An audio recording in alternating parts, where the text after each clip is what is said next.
¿qué ocurre? Que siempre ponemos a un chico o una chica en una actividad, ¿no? Ballet, fútbol, boxeo, y ahí se queda, en la actividad.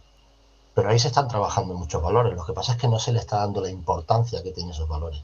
Si tú después esos valores que hacen la actividad los sacas de ese contexto y lo da un profesional, esos valores bien desarrollados, pues esa actividad no solo ha sido boxeo, fútbol o radio, ¿no? Sino que les ha molado mucho. Y eso pues se convirtió pues, a día de hoy, pues que los chicos vienen más para que hablar de sus cosas en el desarrollo personal que para hacer boxeo, por ejemplo. Bienvenido, bienvenida a esta nueva sesión que tenemos hoy en Saca tu Voz, en la que nos acompaña Juanjo Guerrero García. Buenos días, Juanjo.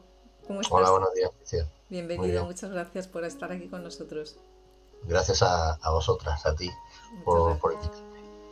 Os voy a presentar a Juanjo y el trabajo tan importante que hacen desde su fundación, un blog, para que entendamos también la importancia de la reinserción de los jóvenes que bueno, pues han tenido en algún momento en su vida algún problema y han tenido que cumplir con medidas judiciales, y la fundación de un blog pues, desempeña un papel fundamental en este sentido.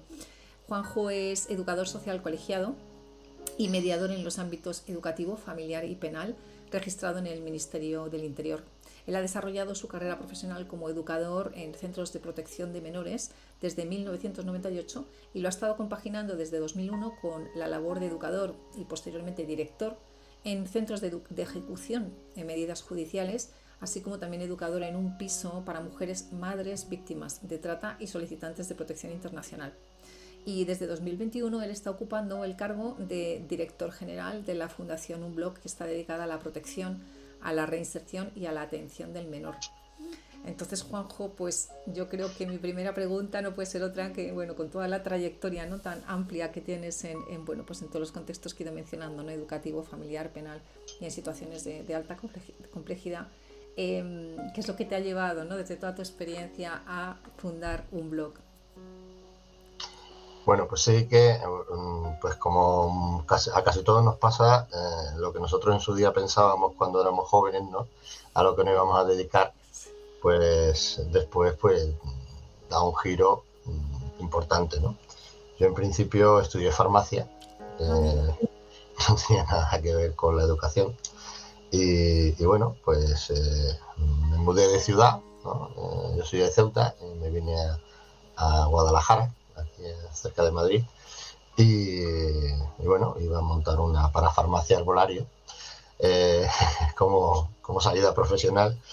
Pero bueno, como todos los negocios, pues costaba un poco el iniciar y en aquella época, por 1998, empezó a salir una oferta recurrente que era monitor para un piso de protección de menores. Y era algo que nunca me había planteado para nada, ¿no? Y bueno, pues como tenía que buscar otro sustento, empecé en ese piso de protección de menores como monitor. Y la verdad que de esto es como cuando tiene un flechazo, ¿no? Ahí descubrí que me sentía muy bien haciendo una labor, ¿no? Y que era estar con los niños. Y, y empecé ahí a trabajar como monitor y a formarme como educador, y viendo sobre todo que había una parte muy importante de la intervención con los menores que no se estudiaba, ¿no? Y era la parte emocional. Y que siempre, pues bueno, como buen profesional lo que te hacían era no empatizar demasiado, porque si no, no ibas a eh, poder ser un buen profesional, te ibas a llevar el trabajo a casa y lamentablemente al final la vida, cuando sales del centro, tiene otros caminos, ¿no? Que cada uno también decide dónde puede, dónde puede, por dónde puede ir tirando, ¿no? Pero bueno, con ese poco a poco, trabajando con niños pequeños, pues al final te das cuenta que falla el contexto donde ese niño se desarrolla como persona, como niño, como adulto, y que ese contexto no es solo ese centro, sino que es el centro, es digamos el contexto social y familiar donde ese niño estaba antes de estar en el centro. La verdad es que esa fue una experiencia muy buena para mí, y yo creo que es lo que me fue marcando realmente, sobre todo qué es lo que no quería ser. Más allá que en principio, oye, esto me gusta y encima me pagan, ¿no? y tenía un sexto sentido desarrollado, que era un sexto sentido que está en base a tus vivencias como persona. Esa es una FP que digo yo que siempre tenemos y no le sacamos valor muchas veces, ¿no? Por el típico trauma, ¿no? Es que estás traumatizado por eso. Oye, bienvenido el trauma. Porque si el trauma lo que me hace realmente es saber que un niño lo que necesita es un abrazo, más que una medicación, pues oye, bienvenido el trauma, ¿no? Entonces me enseñó a eso, ¿no? A saber qué no quería hacer. No quería ser que un niño fuese un número, que fuese un expediente y que ese expediente tuviese una pauta que estuviese escrita en un libro de psicología, de educación social, de trabajo social, y que se le pusiese una etiqueta, que esa etiqueta fuese toda su vida el por qué se comportaba de esa forma. Terminé siendo director. Decían que era psicopedagogo, no, era auxiliar de farmacia. No tenía todavía ningún estudio.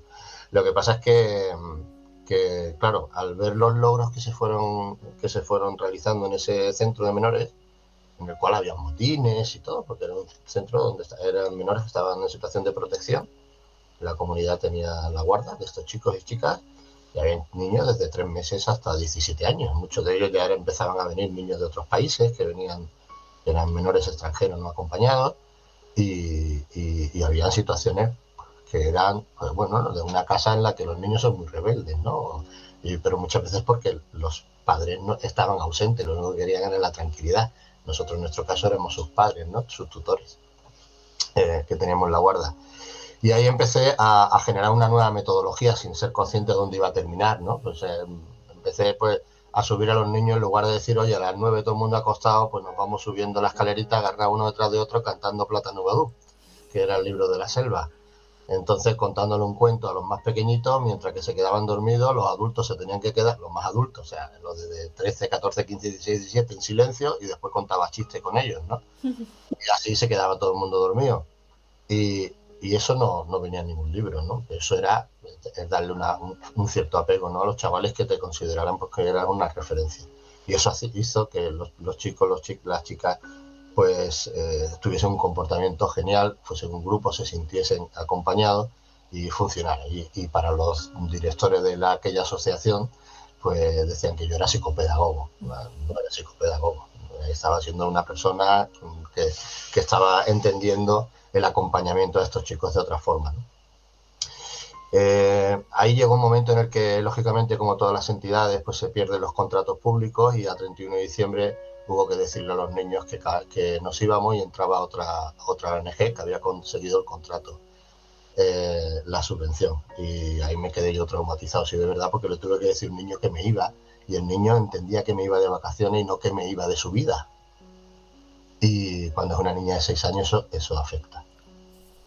Porque yo no me iba de vacaciones, Juan José iba de su vida. Ella había expresado conmigo cosas y con mi equipo cosas que ahora iba a cambiar totalmente, con otra persona que vendría. Y ese para mí era un paso muy importante que no debería suceder.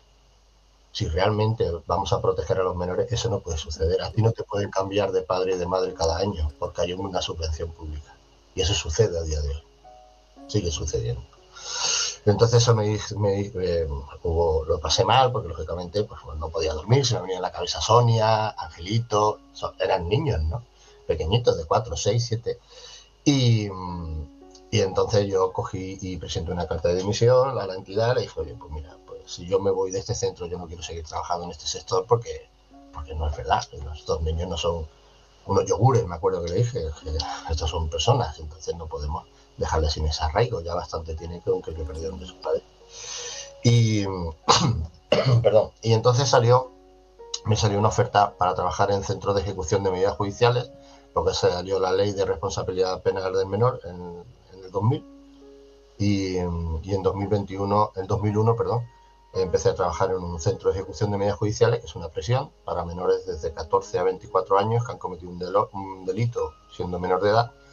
Y allí me llamaron para trabajar el anterior director de este centro de protección que bueno, pues cogió consideración conmigo y me llamó. Y ahí empecé, y ahí sí que es verdad, pues que no tenía ya ese problema de decir que estos niños no han sido maltratados, sino son ellos los que han cometido un delito, ¿no? Igualmente, me encontré pues como pez en el agua en ese ambiente. O sea, estaba súper bien, los chicos veía que trabajábamos juntos, se conseguían objetivos y demás. Igualmente notaba esa diferencia, ¿no? Que todos venían ya con una etiqueta por el delito que habían cometido y se le trataba inconscientemente e injustamente según el delito que ha cometido, ¿no? Porque el único que pone la medida judicial que tiene que realizar es el juez, ¿no? Y el juez, la sanción que le pone es una privación de libertad o una libertad vigilada, etcétera. Pero si esos los trabajadores que tienen que guardar a ese menor, porque siendo menor lo que prima es el menor, no la imposición de la pena, pues si yo actúo sobre él, dependiendo del delito que ha cometido, pues le estoy sancionando cada día que está cumpliendo la medida. Entonces ese niño, cuando pasa a ser joven y termina su etapa en la prisión, no sale reeducado, sale con mala idea, porque tú le has estado castigando durante 5 años, 4, 6, 1, 6 meses. Entonces empecé a utilizar ahí el deporte con los chicos, pues para unir, para chicos que eran de diferentes culturas, religiones. Pues ya empezaron a llegar chicos de Colombia, mucho marroquí, de españoles, los de etnia gitana, de no etnia gitana. Y claro, y entre ellos ya empezaron a haber señas, grupitos, ¿no? Y había mucho enfrentamiento dentro de la prisión, pues quién era de un país, quién era del otro y demás. Y yo empecé a utilizar el deporte como una vía, una herramienta para poder conciliar a todos, ¿no? Porque sí que es verdad que cuando pongo el ejemplo de fútbol, en el fútbol conviven personas de diferentes países, de diferentes religiones, que en la calle no se hablarían y que por conseguir meter un gol se abrazan, ¿no? Y ahí se puede hacer una relación, sí se puede después añadir un contenido educativo, ¿no? Y entonces a través del deporte pues conseguimos que bajar la incidencia en agresiones de muchos chicos y después pues en el fin de semana, que yo casi siempre he estado trabajando el fin de semana, pues añadí también el ocio, deporte y cultura, ¿no? El deporte le metí también cultura y hacíamos un programa de radio y, y era la verdad que una metodología muy básica, realmente no, todo está hecho, lo único es que hay que darle un contenido educativo. Al final hay estudios que el 99% de delitos que ocurren en los tiempos de ocio. El 99% de delitos que ocurren cuando no estás trabajando, no estás prestando atención a algo exactamente, sino es cuando no tienes nada que hacer. Entonces pues dije, bueno, pues lo tenemos fácil.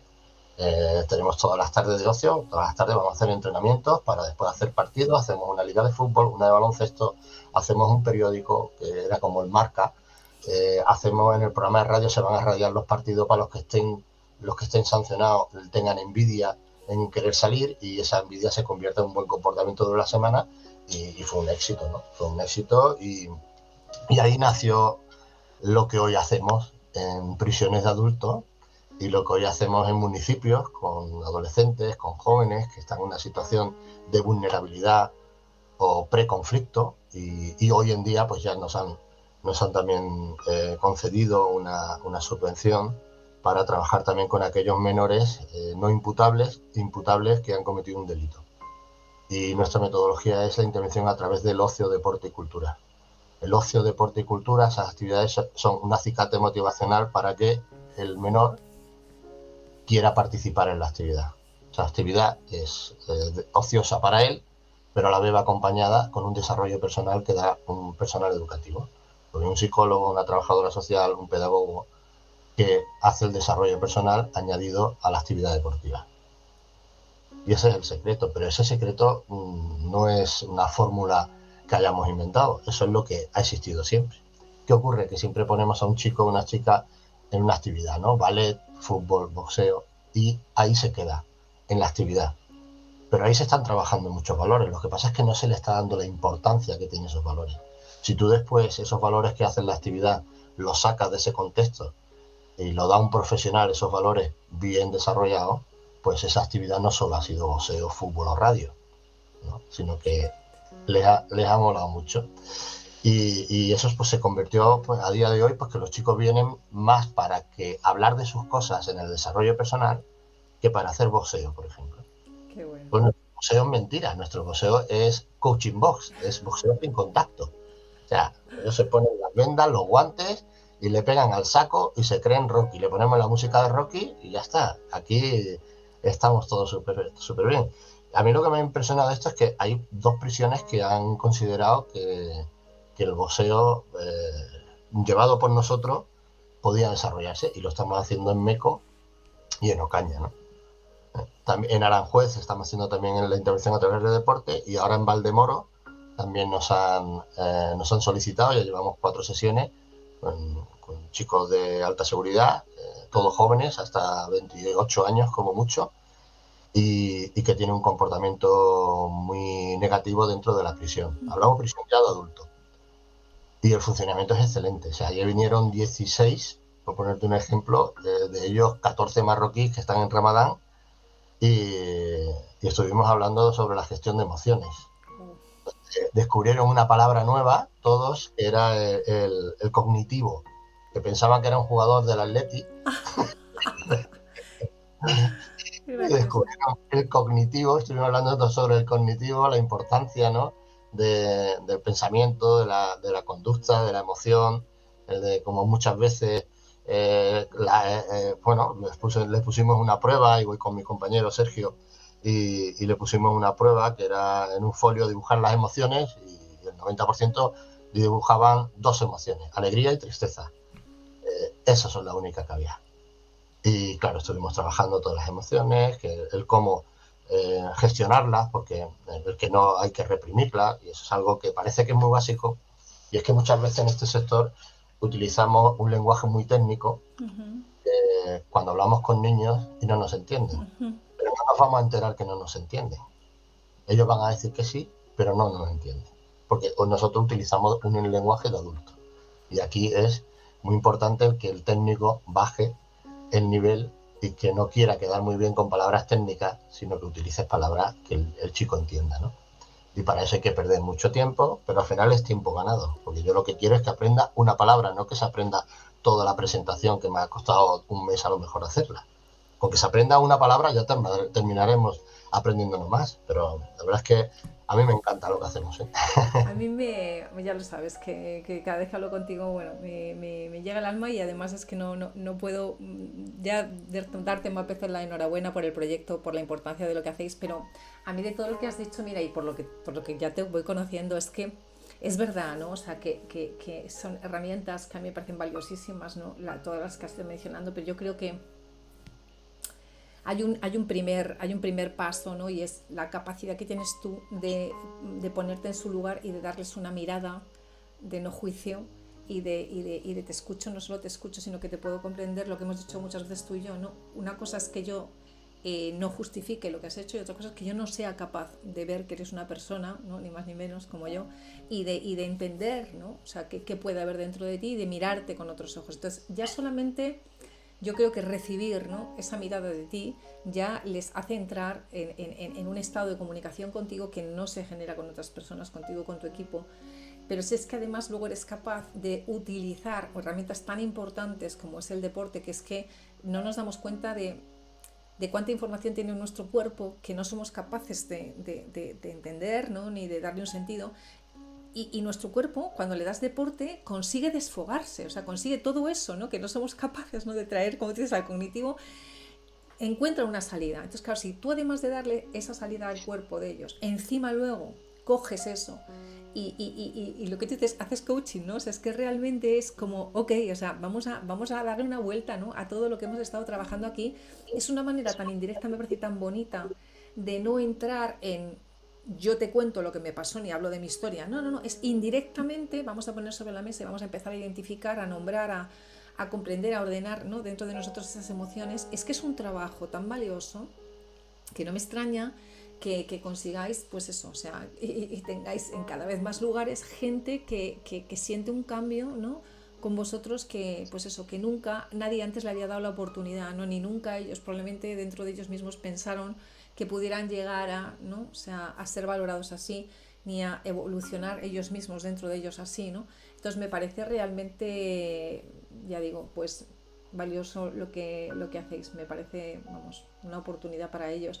Y también me parece muy complicado lo que has ido contando, a ver si también yo creo que podemos hablar un poquito de ellos, de esto, porque, claro, entiendo que vosotros sois capaces de organizar un itinerario de reinserción, digamos, personalizado para ellos, ¿no? Para los menores y de la mano de las familias, ¿no? O sea, donde las familias juegan un papel muy importante. Entonces creo que esto también es elemental, ¿no? El tenerlo en cuenta, ¿no? Dentro de todas las variables, ¿no? Que manejáis, porque tú lo has dicho al principio de todo, ¿no? O sea, yo estaba en un centro donde yo me convertía o asumía el papel de padre y de madre, ¿no? Pero si es que estos chicos tienen su padre y su madre, habrá que implicarlos en como el chico, ¿no? Va consiguiendo ir rehaciendo su vida y reinsertándose en la sociedad, ¿no? Aquí viene la otra parte. Yo siempre digo, yo soy creyente, y digo que bueno, que lo que yo pensaba en su día, que hablaba con mi mujer, ¿no? Ana Belén, que le decía, mira tú, con lo prenda, lo malo que he sido yo de joven, y que ahora me dedique a reeducar a estos chicos. Digo, al final, Dios me está diciendo, toma, esto lo estás pagando por penitencia, por todo el por saco que has estado haciendo de joven. Y decía, mira qué casualidad, porque bueno, yo me crié sin padre y sin madre, y estar trabajando en un centro de protección que no tenían padre. Yo he sido delincuente sin que me hayan pillado nunca, aunque sí he estado en comisaría alguna vez, de adolescente, de joven, y se toma, pues ahora vas a estar con chavales delincuentes, ¿no? Y después hubo una etapa de mi vida en la que una persona que se llama Rusián, que es brasileña, de una asociación que se llama Guadacoge, decidió que si yo quería trabajar con mujeres víctimas de violencia de género, de trata y solicitantes de protección internacional, y me puso de educador referente de un piso de mujeres con hijos. Y esa era la otra parte. O sea, yo hasta ahora no he visto las tres patas, ¿no? del banco en la que yo ahora sé que ha sido el Señor el que me ha moldeado, ¿no? Soy creyente y digo, pues jolín, al final tú me has moldeado en esto, ¿no?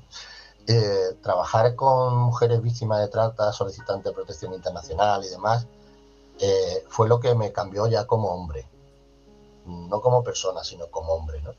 El ser consciente hasta qué punto podemos utilizar a una mujer para nosotros podernos sentir bien, reconfortados con lo que deseemos, hasta qué punto no fui consciente hasta que empecé a oír testimonios de estas mujeres en la que en la intervención individualizada y su trayectoria de vida me contaban lo que ella tuvo que hacer y hacían con ella, y en la que lo contaban porque se había logrado esa relación terapéutica tan cercana, en la que ellos me veían a mí como un papá, pero yo era un papá que en muchos casos le sacaba 2 años, que eran de mi edad, pero ellas me decían papá. Alguna africana decía que yo podía tener muchas mujeres en África porque tenía los dientes separados, y eso decían que era ser muy guapo allí. Digo, bueno, pues si solo por tener los dientes separados es guapo, está muy bien. Yo he vivido muchas situaciones complicadas con menores, con jóvenes, situaciones muy, muy duras, pero nunca he llorado en casa. Pero con estas chicas sí lloraba en casa. Y era algo que no sé por qué me salía. O sea, llegaba a casa, llegaba como diciendo, madre mía, qué fortaleza tiene esta madre para dejar todo aquí, dejar en Gambia a una niña con una mami, que la mami son las que gestionan la trata, y el niño menor se queda con ella allí hasta que ella le mande el dinero de aquí, y tiene a su hijo allí sin contacto ninguno, y que esta mujer esté aquí luchando para poder coger otra vez a sus hijos. Yo no sería capaz. Con todo lo que le ha pasado en ese tránsito, violaciones constantes y asumidas ya como algo normal, lo que eso significa para una persona después para poder convivir, en el que tu cuerpo ya no tiene valor, porque ya lo han mancillado. Entonces, el trabajar eso y después decir, vale, se consigue, yo no hablo de partidos políticos, ¿vale? Hablo de, digamos, de el ente social, ¿no? Los servicios sociales, que son los menos sociales de los servicios. Esa es la verdad. Los servicios sociales son los menos sociales de los servicios, porque son números, ¿no? El decir, vamos a hacer una reunificación familiar, venga, va, me traigo a los niños, y no se le da ningún tipo de atención psicológica al niño. Lo único que se prima es que venga el niño a España. Y ese niño se ha pegado 10 años con la maltratadora o el maltratador de su madre en su país, y llega aquí y pensamos que ya con solo venir a España, comprarse un móvil y apuntarlo al colegio y vaya al médico, ya ese niño no tiene ninguna marca. Pues nos estamos perdiendo todo. Y que a día de hoy, 2026, siga siendo así, nos estamos perdiendo todo. Porque después queremos que esos niños empaticen. ¿Con quién van a empatizar? No pueden empatizar. No pueden empatizar un niño que cada año le cambias de nombre, de padre, perdón, en protección, ni uno que te has traído y ha sido maltratado, abusado durante el tiempo que su madre ha estado aquí. Por mucho que quiera, ese niño llegue aquí marcado totalmente y no va a entender lo que pasa. Entonces, el trabajar con esas familias me hizo ya tener una experiencia en los 3 campos. Y en estos 3 campos, que muchos dicen que es un campo que es muy complicado, no, este es el mismo campo que podemos tener nosotros en nuestra casa. Si es que, es como me decía un familiar, dice, Juanjo, el dinero es una diferencia de ceros, ¿no? Si tú tienes un cero más, tienes más que otro que tiene un cero menos. Pero olvídate, al final vas a hacer lo mismo con 100 que con 200. Lo único que va a ser que te va a gastar más o menos. Pues esto es igual. O sea, si nosotros no tenemos una familia que sea un buen nido para el desarrollo de un niño, da igual que tengas dinero o que no tengas dinero. O sea, ese nido no va a existir. Si ese niño no va a tener un referente masculino, un referente femenino, en el que se preocupe, en el que él huela el olor de la ropa, en el que él huela a su madre, a su padre, en el que vea una buena relación de esa pareja, en el que él pueda tener confianza en esa pareja cuando cometa un fallo, porque todos cometemos fallos y cometeremos fallos, y que él se sienta con confianza para poder hablarlo, ese niño va a terminar siendo un niño que cometerá un delito o buscará otro grupo de iguales que le acepten, que puede ser una banda, que crea que esa banda la coja y la asuma como una familia que él no tiene, ¿no? Y si ese nido solo se cree que se compra pagando, con mucho trabajo, teniendo mucho dinero, nos equivocamos. La educación se da en los colegios, ¿vale? Pero el amor se da en casa. El comer con tu hijo, desayunar con tu hija, el estar pendiente, eso se nos olvida cuando estamos trabajando. Llamamos a una nani 2, la mejor del mundo, la metemos en un colegio de Inglaterra, lo que sea, y tenemos un extraño, porque las emociones son nuestras, las emociones no se compran, las emociones lo tiene ser vivo. Por mucho que lo decimos, creemos que eso se dice para los demás, lo tenemos nosotros. O sea, a mí cuando muchas veces dice, Juanjo, ¿te dedicas a un campo? No, si el campo es el de todos, si esto es educación.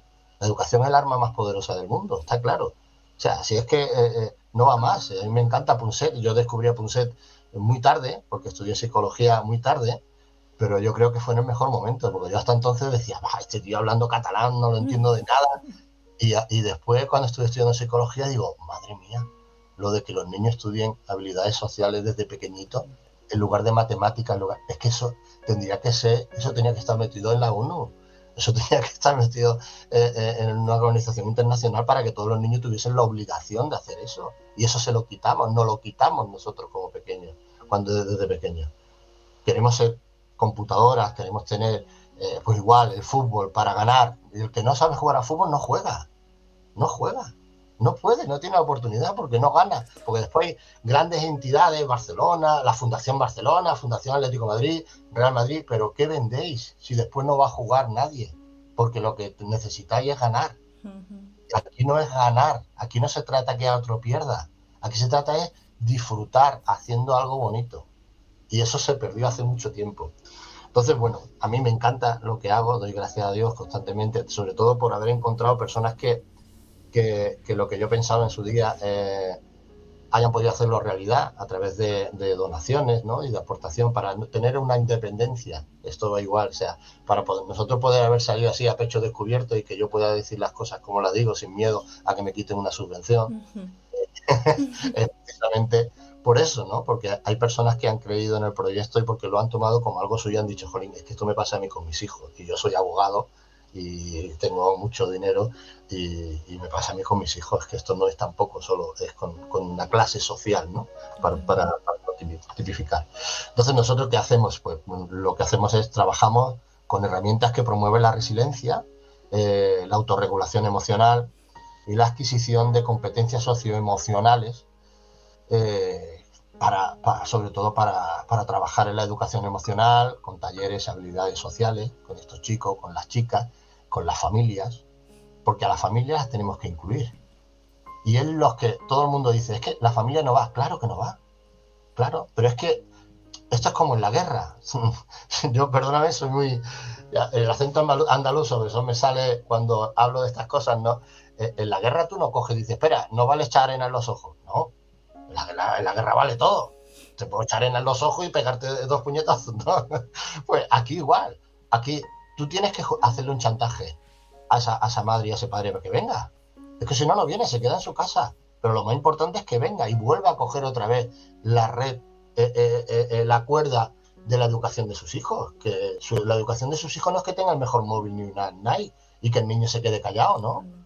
Entonces, ¿nosotros qué hacemos? Obligamos a que los padres vengan. ¿Cómo lo obligamos? Porque nuestros talleres son gratuitos. Si el padre no viene, el taller tiene que pagarlo. Y entonces, ¿qué hace el niño? Va al padre y dice, ¿tú no querías que yo cambiara? ¿Y por qué tú no estás viniendo ahora a mí? ¿Por qué yo tengo que dejar de hacer voceo? Y se genera un conflicto. Y ahí intervenimos otra vez. Al final terminan viniendo forzados los padres. No los niños. Vienen forzados los padres. El 99% de incumplimiento de nuestro contrato que hacemos educativo con los niños y con los padres lo incumplen los padres. El 99%.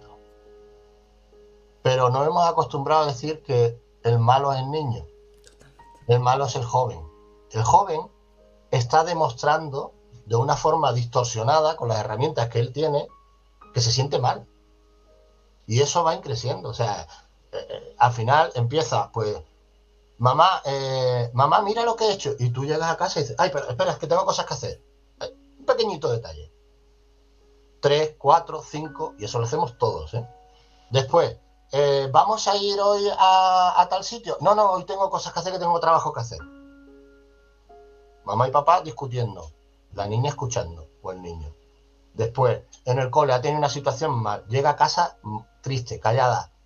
Lo que mejor te viene para tú para hacer las cosas. La niña en el sofá, con el móvil, así, cada vez más seria, y va creciendo. Hasta que hay alguien que le escucha, y ese alguien que le escucha es alguien del exterior, y la mala suerte es que ese alguien del exterior sea una persona adulta que quiere hacer algo mal. ¿Qué son vulnerables? ¿Los niños que vienen de otros países, los que no tienen dinero? No, son vulnerables cualquier niño que no tiene un acompañamiento de un adulto en positivo, ¿no? Entonces nosotros eso lo conseguimos con ese acompañamiento. En el momento en el que empieza a mejorar la situación en casa, el niño mejora. Pero no te puede imaginar. O sea, es alucinante. Cierto es, por lo que te decía, que utilizamos eso. Hacemos chantaje a la familia. Pero no lo podemos utilizar. ¿Por qué? Porque son gratuitos. A nosotros, gracias a las donaciones que recibimos, no cobramos a nadie. Claro, si yo cobrara 100 euros, 80, por cada vez que viene un familiar a verme, te tengo que mantener el máximo tiempo posible, porque si no yo no puedo pagar la hipoteca. Sí. Eso está claro. Tenemos profesionales buenos, buenísimos, muy buenos, muy buenos. Pero en el caso de salud mental habría que priorizar. Esto es como los medicamentos cuando se lo dan a las personas de tercera edad que salen gratis. Pues igual. Los profesionales que son tan buenos en temas de salud mental tendrían que ser becados. Totalmente. Para poder asistir a nuestros niños, nuestros jóvenes, nuestros padres y madres, ¿no? Totalmente. Y ser gratuitos totalmente. No es inconcebible que exista una economía tan sumergida, porque está sumergida de personal que trabaja en seguridad social y después tiene sus consultas propias y te atiende dependiendo de cuánto cobres o no, en este tema tan importante para nosotros, porque es la vida de todos nosotros, no es la vida de ellos, porque cualquier niño te destruye tu castillo de naipe, ¿eh? O sea, he tenido chicos que, pues, que el estar ahí trabajando y navegando en ese mal, ¿no? Pues han hecho locura y le ha costado la vida a 190 personas, más sus familias, ¿no? Y eso, ¿cuánto dinero pagaríamos uno de nosotros para que no le pasara a nuestro hijo nada en un parque, ¿no? Entonces hay que generar referentes positivos. Y para generar referentes positivos tenemos que ser conscientes de que cualquiera de nosotros somos vulnerables. Que esto no se queda en la prisión. Que en la prisión no solo están los malos, ¿eh? Totalmente. Yo creo que lo que tú decías antes de querer mirarte tú como adulto hacia adentro, ¿no? O sea, el ejercicio que tú dices que hacías, ¿no? Es que yo estaba aquí, es que yo me he criado sin padres, es que yo he delinquido de joven, es que tú has estado donde están ellos, por eso puedes entender tan bien su realidad, empatizar tan bien con ellos y mirarles desde otro prisma diferente sin estigmatizarlos, ¿no? Pero es que este ejercicio rara vez los adultos, ¿no? Lo hacen de querer uno mirarse hacia adentro para preguntarse cuánto de lo que está manifestando mi hijo es responsabilidad mía, ¿no? No hace falta meter la palabra culpa, que me parece que debería estar fuera, ¿no? de la conversación, sino simplemente, o sea, yo también tengo que asumir mi parte de responsabilidad en esto, ¿no? O sea, lo que tú acabas de describir, ¿no? O sea, si yo no he sido capaz de estar presente, no he sido capaz de darle la atención que necesitaba, no he sido capaz de atender bien sus emociones, será también porque yo tengo una historia, ¿no? Que está haciendo que yo no sea capaz de ejercer, ¿no? Como mi hijo necesita mi papel de padre o mi papel de madre. Entonces me voy a mirar hacia adentro para poder ayudarle a él lo mejor que pueda y qué mejor opción que los talleres, ¿no? Que vosotros ofrecéis, que ofrecen otras asociaciones para hacer este ejercicio, ¿no? Lo que pasa que exige mucho esfuerzo, mucha humildad, mucha valentía y pues no todo el mundo está dispuesto a hacerlo y te lleva a este punto que tú dices, pues que tenemos que chantajear a las familias, que me parece muy fuerte, pero es necesario por el bien del menor que queda sino absolutamente indefenso, ¿no? Ante cualquier adulto de la sociedad que no lo quiere mirar, ¿no? O sea, me parece que es necesario, o sea, aunque sea el chantaje, ya, pues es necesario, ¿no? Claro, llámale chantaje o llámale a un, bueno, a un contrato, ¿no? Porque Exacto.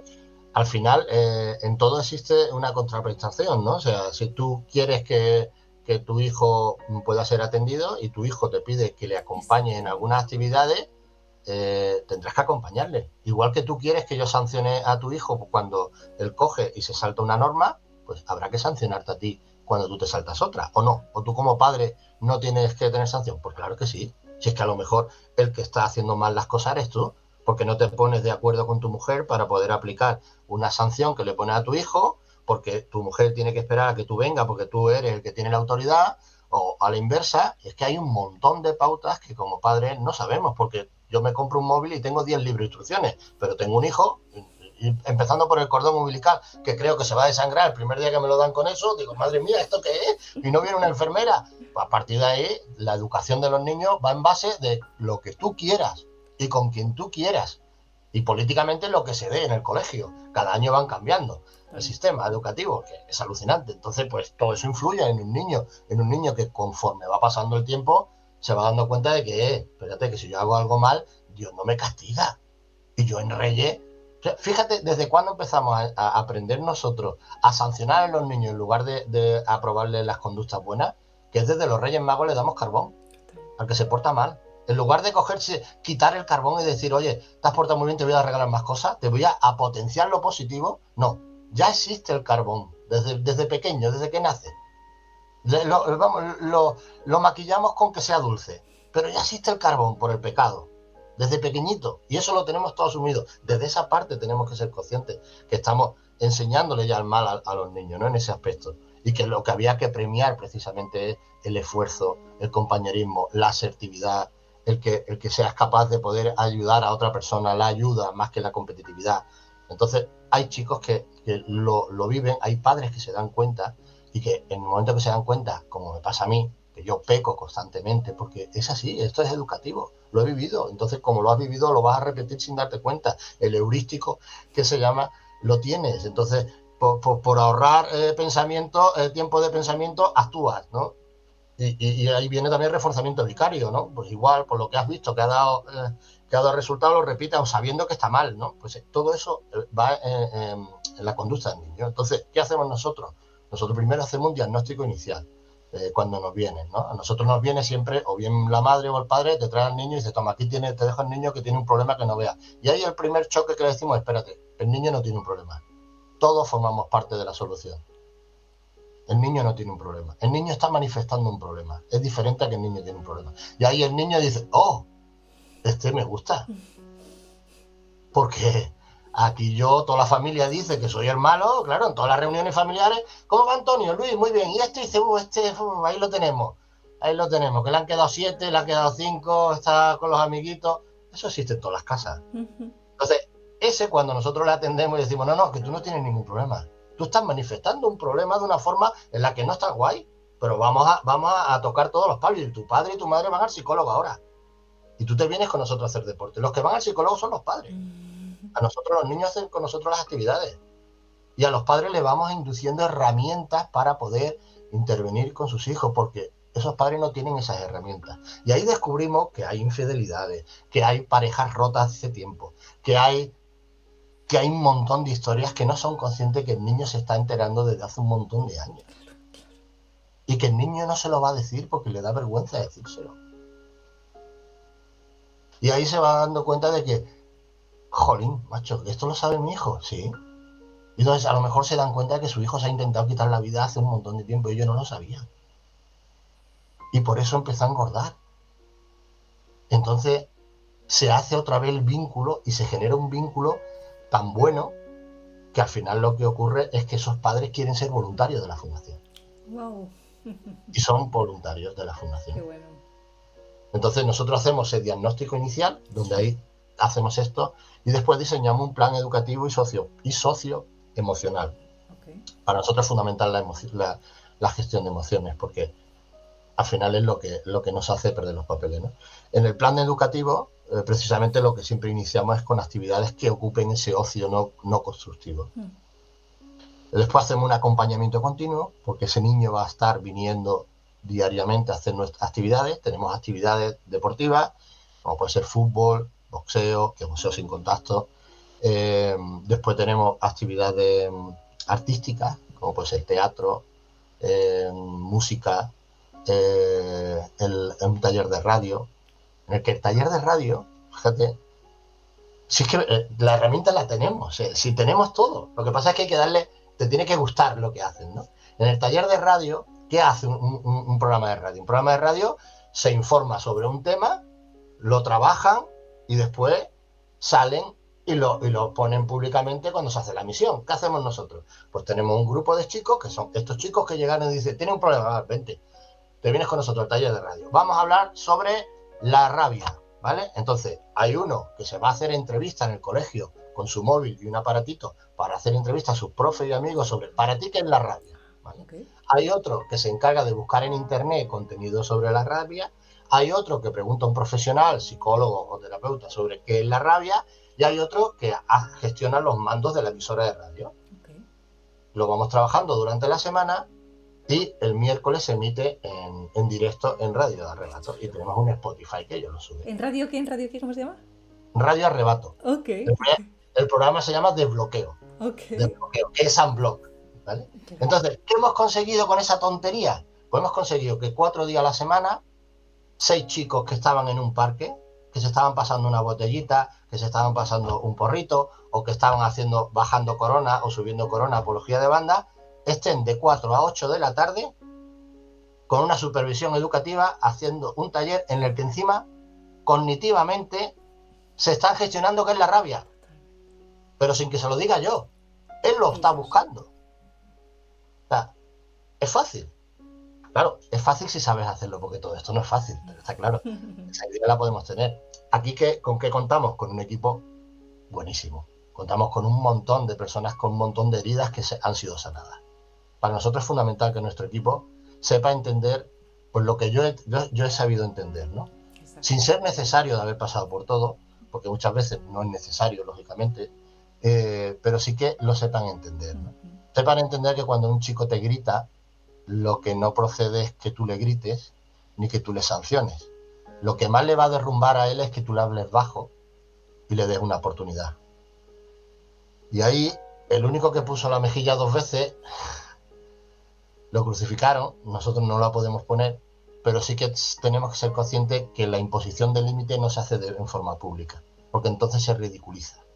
Y cuando muchas veces hacemos una imposición de límite de forma pública, lo hacemos por ego personal. Y eso a nuestros trabajadores se lo hacemos ver para que pueda intervenir de esa forma con cada niño, que te digo que no son fáciles, lógicamente, muchas veces, y poder intervenir con ellos después de forma individualizada. Y después poder intervenir también con las familias para ver qué está sucediendo. Poder intervenir con las familias, no hablo de hacer la intervención siempre con padre y madre juntas, sino hablar con ellos separados, que ahí es donde salen las historias. Hemos llegado a intervenir hasta con abuelos y abuelas, porque nos ha llegado en varias ocasiones que la madre estaba repitiendo un maltrato que había empezado a sufrir por parte de su madre. Si esto es algo generacional, sí es así. Claro, tenemos un equipo que cualquier otra entidad puede decir, no podemos tenerla porque nuestra subvención va por esto, esto y esto, lógico. Para nosotros las subvenciones no vienen muy bien porque ya entramos en un marco legal en el que ya nos deriva, ¿no? Desde servicios sociales, bienestar social, infancia, adolescencia, nos van derivando casos que ellos no saben. Además, nuestros casos son los que no funcionan en otros recursos. Dame a ese. Al que tú dices, quédate ahí que ya sabemos dónde vas a terminar. Ese es Dan Block, tráemelo. Y después está con nosotros y dice, ¿y cómo funciona? ¿Qué? Si lo que no vas a lograr es que estés ahí atrás y te creas que no va a hacer nada. Ahí atrás te va a fastidiar el resto. Entonces, bueno, hacemos ese acompañamiento continuo y después una evaluación. En la evaluación ya vamos viendo el chaval cómo va interactuando con nosotros y con la familia. Aquí siempre está la montaña rusa, ¿no? La familia dice a la semana, Juanjo, sois un crack. Ha cambiado la actitud totalmente. A la semana baja. ¿Por qué? Porque hay una discusión o hay algo que la niña o el niño hace mal y el padre o la madre se olvida de lo que hemos hablado inicialmente y actúa como anteriormente, con una imposición de límite desproporcionada. Tú a un adolescente no le puedes quitar todo, porque si tú le quitas todo, el lunes, él tiene desde el lunes hasta el sábado, hasta el domingo, para hacer lo que le da la gana porque ya no le puedes quitar más nada. Ve quitándole poco a poco. Y eso es difícil, sobre todo cuando ya lo tenemos instalado, cuando ya pensamos que el niño es que es malo, porque se parece a su tío que era muy malo. Si es que hablamos un idioma que lo vivimos en nuestra casa, ¿no? Entonces ese es nuestro trabajo, ¿no? Digamos que ese es nuestro sistema y donde después vemos que la evolución del niño nos preguntan, ¿no? ¿Qué ratio tenéis de mejora? Pues tenemos un 98%. Pero no es un 98% porque tengamos una pócima especial, ¿no? Es que esto no se había hecho nunca. Así no se había hecho. Entonces, la mejora del niño es instantánea. La mejora de la familia es instantánea. Instantánea es porque hay veces que se dan cuenta que es que están viviendo una mentira ese matrimonio. Y si están viviendo una mentira, pues la tienen que resolver. Pero la culpa no es el niño. La culpa es que ellos no se quieren. Pero no es el niño. El niño está poniendo una pantallita de humo para que vosotros habléis mal más tiempo como padre por culpa del niño, pero el niño, el pobre, os lo estáis cargando. Porque al final el niño no se asume culpable de eso. Esto pasa cuando hay unas agresiones fuertes, que tú te echas la culpa sin ser consciente. Dices, es que yo al final he provocado esto. No, tú no tienes culpa de que otra persona haga contigo algo. No tienes culpa de nada. Entonces, en esa cura, para nosotros el niño es el mejor. Y viene como el peor, el joven, el peor. Y te hablo de chavales que han quitado la vida, chavales que tú dices, es imposible. Pues sí, todo el mundo ha sido un niño antes, se nos olvida. O sea, vemos a un preso y lo vemos y creemos que nació con esa cara de preso y con los tatuajes. No, eso ha sido un bebé Y en el recorrido de esa infancia hay mucho de por qué a él en el cognitivo todavía lo tiene y actúa de esa forma. Y si la sociedad le repele, es el favor más grande que le viene a él. Porque él pone su máscara de malote y evita que nadie le coja. Lo peor es que él se sienta mal por algo y llore. Me encanta la justicia restaurativa, bien hecha. La justicia restaurativa te da pie a poder trabajar muchas cosas. Y en este aspecto, pues nosotros es lo que hacemos, es como trabajamos actualmente. Y a mí lo que me sorprendía es que esto fuese igual en municipios que en prisiones. Y es igual, exactamente igual. Por lo tanto, aquí la clave es la educación. La educación, tanto sea antes, durante o después. Y nosotros queremos estar en ese paso, antes, durante y después. En la prevención, ahora mismo, tenemos a 4 compañeros que están en un centro de párvulo de 3 añitos, dando relaciones entre amiguitos, se llama. Lo que decía Punset, habilidades sociales. A niños de 3 añitos. En primero de GB, en quinto, sexto de GB, que ya no es GB, es primaria. Yo estoy con mi época antigua. En primero de la ESO, segundo de la ESO, y en centros de formación para trabajadores sociales e integración sociales, a los profesionales, y dando también formación a profesionales de servicios sociales y ejecución de medidas judiciales. ¿Por qué? Y en la prisión de Victoria Kent también hay 2 compañeras enseñándolos relaciones igualitarias a los presos y presas de Victoria Kent, de adultos. Estamos trabajando en la prevención con niños pequeñitos, en la reeducación dentro de prisiones y en la reinserción en los centros de inserción social. Y trabajamos con el niño, con la familia y con el contexto social, porque trabajamos con los servicios sociales, con los profesores y con, digamos, los agentes municipales, para que puedan entender la situación. Entender la situación de un adolescente o de un joven que destruye mobiliario no es decir mandarlo a la cárcel, no, es ver por qué rompe mobiliario. Pero eso cuesta más trabajar por qué rompe mobiliario que coger y decir, venga, a la cárcel. Metes a un niño de 14 años en un centro de ejecución de medidas judiciales, que yo he sido director durante 27 años, y te digo que el niño no sale mejor de ahí, te lo garantizo. No sale mejor. La cárcel no cura. La cárcel envejece. Tú entras con 10 años y sales con 20 y sales más viejo. Tu cabeza sale igual. ¿Has tenido más tiempo para pensar? Sí, pero si nadie te induce lo que tienes que pensar, pues vas a seguir pensando lo mismo, el bucle, unblock, ¿no? Vas pensando lo mismo. Yo he trabajado con gente de terroristas, chavales que estaban en Cale Borroca, en yihadismo y demás, y todo es educativo. O sea, tú te ves un chaval de 14 años hablándote de Fidel Castro, y digo, chico, ¿qué se te ha perdido a ti en Cuba con Fidel Castro? Y es porque su entorno, su contexto, empiezan a meterle eso. Pero igual con el Real Madrid, con el Barcelona de fútbol. Si es que no es irte por poner, igual con Franco, igual con lo que quieras.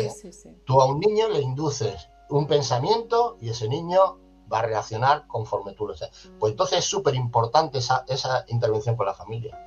Pero desde una perspectiva educativa de verdad y sin miedo. Y a la guerra se va echando arena en la cara. Ya políticamente, que tú puedas hablar, tengas que hablar, espérate, vamos a hablar claramente. Aquí lo que se trata es que el niño no le induzcamos a una confusión. Hay que hablar bien, o sea, sin tener partido político. Yo cada vez soy menos, cada vez, yo sé a quién no votar, pero cada vez no sé más a quién votar. Estamos igual. Tú ya tienes una edad, como digo, yo creo que en la edad puede ser que ya es decir, mira, yo hago lo que me gusta, doy gracias a Dios por poder pagar la hipoteca, por sentirme bien con lo que hago, ver desarrollado lo que hacemos, tener un equipo buenísimo que se parte el lomo con esto porque lo toman como algo propio y es que es así, sí. y poder desarrollar lo que hacemos. Entonces, cada vez lo que veo más claro es que hay que ser objetivo y hay que ser realista y en estas cosas no hay que meter a los niños. A mí me parece tercermundista de que ahora vayamos a quitar lo de los móviles para los menores, que es que esto es algo que no tenía que haber salido, pero es que estamos como cuando le dábamos un cigarrito a los niños que tenía 10 años para hacerle un hombrecito, o le dábamos un whisky o una cerveza. Y hemos cometido el mismo error y lo vamos a seguir cometiendo, porque nada más que miramos otro objetivo, no lo básico. un niño es un ordenador sin sistema operativo. Puede ser un Pentium, puede ser lo que quieras, pero el sistema operativo se lo metemos nosotros como adultos. Y ya está. Y entendiendo eso es lo fundamental. Hay que preocuparse mucho por los niños. Y actualmente nos preocupamos mucho porque los niños están tocando las narices. Y decimos, no, el COVID ha hecho mucho daño. Estamos haciendo daño en los adultos, porque no estamos siendo conscientes, como siempre, de que los niños hay que cuidarlos. Yo, yo creo que hemos vivido un poco lo que tú decías antes, ¿no? De estos casos que te encuentras de madres que os llegan, que te dicen que es que se han hecho conscientes de que es que yo sufrí este mismo maltrato por parte de mi madre, ¿no? Entonces yo creo que estamos viviendo en la gente de nuestra generación, de la tuya y la mía, esta necesidad imperiosa de tenerlo que hacer de otra manera, cuando a nosotros tampoco nos dieron las herramientas para hacerlo de otra manera, ¿no? Entonces es como una exigencia muy grande como adultos de tener los ojos muy abiertos para decir, a ver, vamos a ver, ¿qué necesita mi hijo? Aunque yo no lo tuve para mí, ¿qué necesita mi hijo que le dé, ¿vale? Y una vez que lo identifico, dárselo a él, pero dármelo a mí también, ¿no? Entonces, desde esta mirada también compasiva, porque muchas veces eso nos pedimos no juzgarles a ellos, pero es que nos juzgamos a nosotros, ¿no? O sea, como es que yo tuve que haber hecho como madre, yo tuve que haber... Bueno, es que a lo mejor no tenías la información y tampoco nadie te dio las herramientas, pero bueno, haciéndote consciente ya a día de hoy, venga, vamos, como tú dices, a caminar juntos, o sea, vamos a hacer el trabajo juntos. Y a mí lo que me parece muy admirable de vuestra fundación es que eso, que ponéis la mirada en toda la gente, ¿no? Que al final está afectando a ese problema que, como tú también decías, manifiesta el chico, no tiene el chico, lo está manifestando, ¿no? Entonces yo creo que desde esa mirada es verdad que la educación es la clave, pero para mí es tan clave, igual de clave, la mirada. Ya digo que ponéis vosotros la manera, ¿no? en que abordáis el problema, que no es capaz de hacerlo así todo el mundo, ¿no? Y bueno, vuestros números, como tú decías antes, de conseguir disminuir la reincidencia, de conseguir esta continuidad educativa de los chicos, de mejorar su bienestar personal, hablan por sí solos, ¿no? No sé si nos querrías contar para acabar, que no te quiero entretener más, algún caso bueno, que digas, wow, ya has dicho que el 98% es un éxito, sí, pero seguro que tienes, no sé, alguna experiencia, alguna vivencia que digas, mira, esto ha sido para nosotros, pues bueno, ya me parece un antes y un después, o que tú nos has dicho, que los propios padres se acaben convirtiendo en voluntarios de un blog. Pero si nos quieres contar algo más con lo que tú también poder cerrar, yo feliz. Pues gracias a Dios cada día vemos algo que nos sorprende en positivo. Cada día. O sea, te voy a contar de ayer, por ejemplo. ¿Vale? Ayer en una prisión nos informaron que había uno de los internos que iba a venir a nuestro taller, que le habían tenido que contener porque se había peleado, incluso se había hecho pis encima y demás, el estado de agitación, que aún así veían productivo que viniese a estar con nosotros, a hacer la actividad con nosotros. Pues bueno, él hizo la actividad y realmente hizo la actividad como cualquier otro, sin notar ninguna diferencia.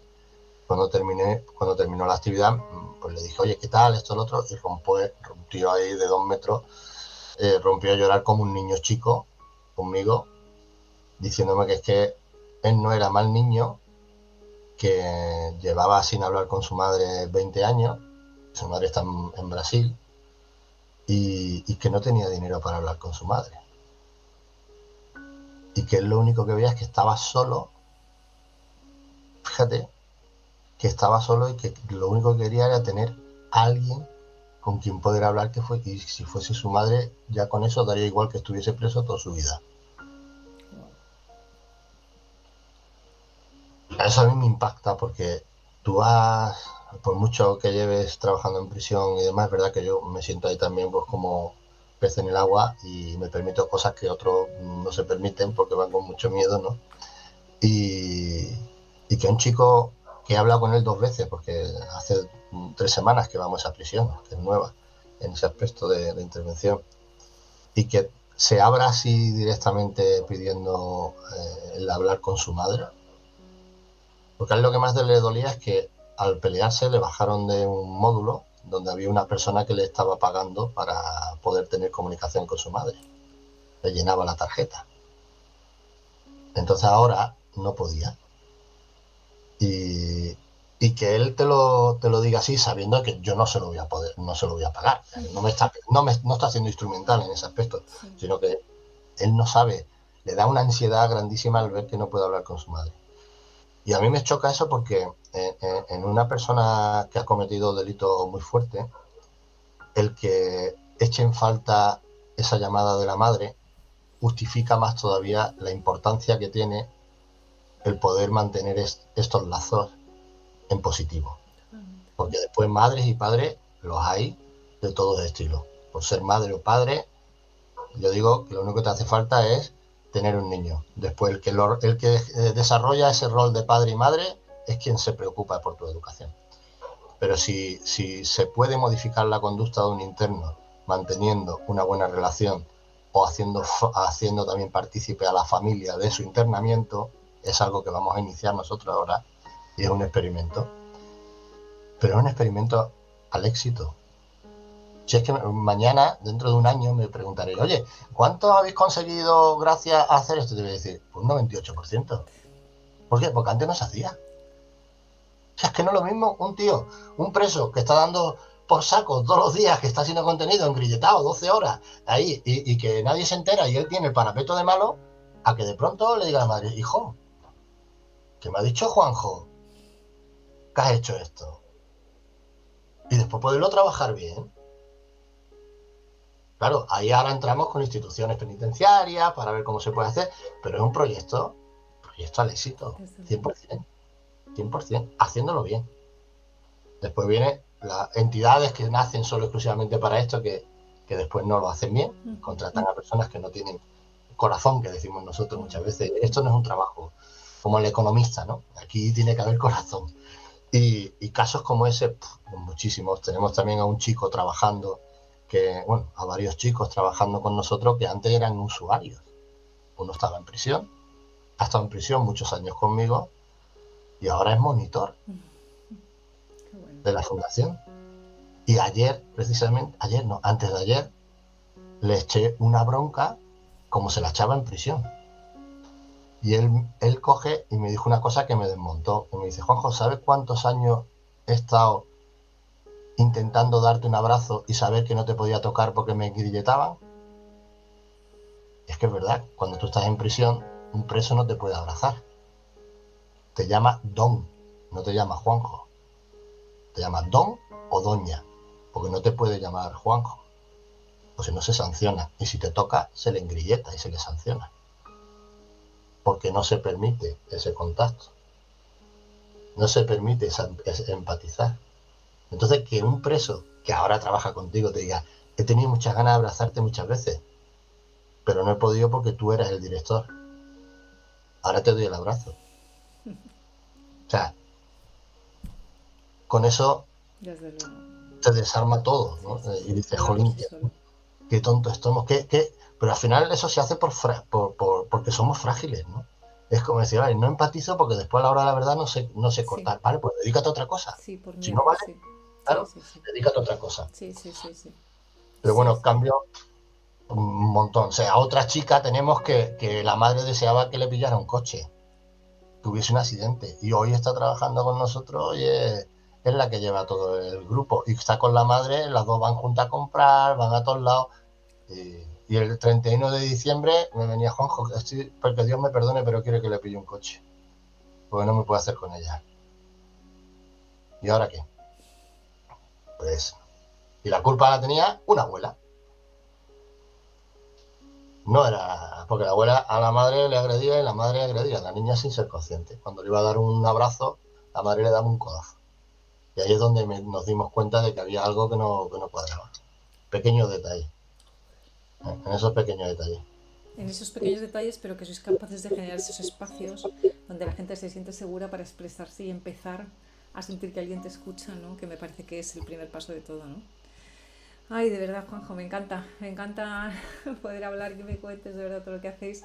Y de verdad, muchísimas gracias por compartir este rato aquí con nosotros, porque creo que la gente necesita conocer estas realidades y conocer desde dónde sois capaces vosotros, ¿no? De tomarlas para oye, encontrar soluciones, ¿no? Así que mi enhorabuena otra vez de corazón. Y nada, te mando un abrazo enorme y te doy de verdad las gracias, vamos, desde el alma por este ratito. Muchas gracias a vosotras también por el trabajo que hacéis, Gracias. que es asombrante. Muchas gracias. es asombrante el ver toda la labor que hacéis. Alice, con personas que necesitan mucho apoyo. Muchísimas gracias a vosotras, Icía. Un abrazo grande.